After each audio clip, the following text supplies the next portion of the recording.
ഉണ്ട് ഡിറ്റക്ഷൻ. അതാണ് കസ്റ്റഡിയിൽ വാങ്ങാൻ പോലീസിനപ്പുറം അധികം വൈകാതെ അവിടെയും ഇപ്പോൾ ഒരു കേസിലോ മറ്റുമാണ് അവിടെ അറസ്റ്റ് കാണിച്ചിരിക്കുന്നത് തോന്നുന്നു. അപ്പം അവിടെയും മറ്റു കേസുകളിലേക്ക് അറസ്റ്റ് കാണിക്കും. തീർച്ചയായിട്ടും അറ്റ് ദ ഏർലിയസ്റ്റ് ഞങ്ങൾക്കും പ്രയോറിറ്റി ഉള്ള പ്രതിയാണ്.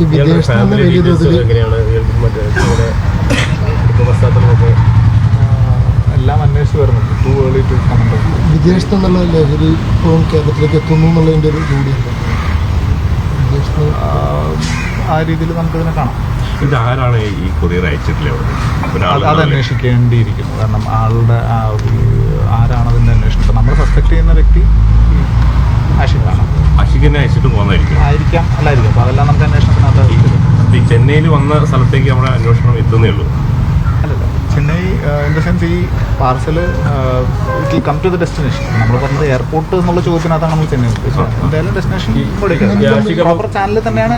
അതായത് ഡെലിവറി ചെയ്യുന്ന ഏജൻസി തന്നെയാണ് കഴിഞ്ഞ ദിവസം ഇവിടെ ഡെലിവറി ചെയ്തിരിക്കുന്നത്. കരിപ്പൂർ എയർപോർട്ട് എന്നുള്ള ചോദ്യത്തിനായിരുന്നു ഞാൻ നേരത്തെ. വിദേശത്ത് പോന്നിട്ട് കുറെ കാലമായി, അറൗണ്ട് 20 ഡേയ്സോ മറ്റോ ആകുന്നുള്ളൂ. ഫെബ്രുവരി 20 ആ ദിവസങ്ങളിപ്പോൾ ആണ് എക്സാക്ട് ഡേറ്റ് അറിയില്ല. ഈ ആഷിഖിന്റെ ഫാമിലിയിൽ ആരെങ്കിലും ഇതിന് സപ്പോർട്ടുള്ളതായിട്ട് അങ്ങനെ സൂചനയുണ്ടോ? ആഷിഖ് ഇവിടെ ഇല്ലെങ്കിൽ പോലും ഈ ഇവിടെയാണല്ലോ കൺസൈൻമെന്റ് എത്തിയത്. അല്ല, അതിന് അവരുടെ കോൾ റെക്കോർഡ്സും മറ്റ് ഫോൺ റെക്കോർഡ്സും എല്ലാം പരിശോധിക്കേണ്ടിയിരിക്കുന്നു. ഫാമിലിയുടെ സന്നിധിയിൽ തന്നെയാണ് റെയ്ഡ് നടന്നത്. നിലവിൽ ഈ കാർഗോ വഴിക്കത്തിൽ ലഹരി വരികയാണെങ്കിൽ അത് തടയാതെ കണ്ടെത്താൻ എന്തെങ്കിലും സംവിധാനങ്ങൾ നിലവിലുണ്ട്? കാരണം ഈ കാർഗോ വഴി ഇപ്പോൾ ഈ ലഹരി വീട് വരെ വന്നു എന്ന് പറയുമ്പോൾ അത് വലിയൊരു ആശങ്ക സൃഷ്ടിക്കപ്പെടുന്ന കാര്യമല്ല. ആർക്കും അത്തരത്തിൽ കാർഗോ വഴി ലഹരി അയക്കാനുള്ള ഒരു സാധ്യത കൂടിയല്ലേ അതിലൂടെ ഉയരുന്നത്? അതൊരു ചലഞ്ചുണ്ട് അതിനകത്ത്. കൺസേൺ അതോറിറ്റീസിന് നമ്മളത് വിവരം അറിയിക്കുന്നുണ്ട്.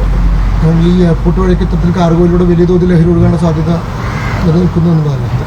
ഈ ലഹരിക്കടത്തിൻ്റെ ഒരു ഗ്രാവിറ്റി കൂടെ വ്യക്തമാക്കുന്ന ഒരു സംഭവം കൂടെ കാണുന്നുണ്ട്. വാല്യൂ ഏതാണ്ട് അരക്കോടിയോളം വരുന്നുണ്ട്. അത്രയാണ് നമ്മളിപ്പോൾ അനുമാനിക്കുന്നത്. ബന്ധപ്പെട്ട് മുംബൈയിലേക്ക് പോലീസ് അതിൽ എന്തെങ്കിലും ഒരു വ്യക്തത വരുത്തുന്നതിൻ്റെ മുംബൈയിലേക്ക് ടീം പോകുന്നുണ്ട്. അത് എന്നാ ട്രാവൽ പ്ലാൻ എന്നാ ഷെഡ്യൂൾ ചെയ്തിരിക്കുന്നതെന്ന് അറിയില്ല. ടുഡേ ടുമോറോ ഏതെങ്കിലും ഒരു ദിവസം തന്നോട് സ്പീക്ക് ചെയ്യാൻ ഇൻസ്ട്രക്ഷൻ കൊടുത്തിട്ടുണ്ട്.